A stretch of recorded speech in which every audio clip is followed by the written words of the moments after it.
જિલ્લો અને એમાં એક નાનકડું ખોબાજુ ગામ છે. બાલવા ગામ મારું વતન છે. અચ્છા, આપના મધર ફાધર શું કરે છે? મારા મધર ફાધર તો મારા બાપુજી તો એક્સપાયર થઈ ગયા છે ને મારા મા જીવે છે. એ બધા અમે મજૂરી કરતા હતા અને મજૂરીમાંથી એક ગરીબ કુટુંબમાંથી અમે આગળ આવ્યા છીએ. શોખ તો જ્યારે મારા બાપા ચોપડા લખવા જાય ત્યારે મને હાથે લઈ જતા અને મને ગૌરવતા મણિયારો અને બધું ગૌરવતા ઉત્તર ગુજરાતના લોકગીતો છે આ છે.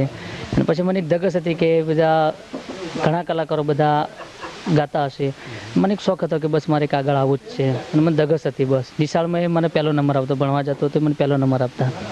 ભણવામાં તો ઠીક એટલું બધું ભણ્યો નથી, પણ ગાવામાં મને બહુ સંગીત પ્રત્યે બહુ શોખ હતો અને મેં કોઈ સંગીત ક્લાસ કર્યો નથી. આપ મણિયારાથી જ પ્રસિદ્ધ થયા છો, એ જરા ગાઈ બતાવશો મણિયારો? ધારો કે કચ્છ તરફ જતા હોય, મણિયારો ગવાતો હોય અને મારા બાપુ જ્યારે મને મણિયારો ગૌરવતા કે બેટા તું ગાજે મણિયારો આ રીતે ગવાય, આમ ઢાળા ગવાય, મને શીખવાડે. મારા બાપુ પાછા શિવરામ બાપુ પાછા સારંગી વાદક હતા, પોતે સારંગી વગાડતા અને મને મણિયારો ગૌરવતા. જ્યારે કચ્છી મણિયારો ગવાતો હોય અને ત્યાર પછી જે આખો મેં પલટો આખો બદલી નાખ્યો, જે લહેકો ઉત્તર ગુજરાતનો, એ બધા લોકોના આશીર્વાદથી ત્યારે કચ્છમાં મણિયારો કેવી રીતે ગવાતો હતો. જોન મણિયારા તારા જોન કારણે જ રે, મણિયારા તારા કારણે અને આજ મેં સોળે સજાય શણગાર. હે આજ તોરણ બાંધું હવે ટોડલે, હે હું તો ઊભી જોઉં તારી વાત. ઊંચે રે હે ચડું ને નેચે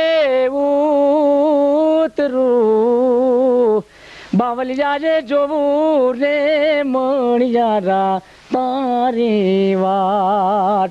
મણિયારડો રે જીયો ગોરલનો સાહેબો રે, મીઠુડી બોલીવા નો મણિયાર.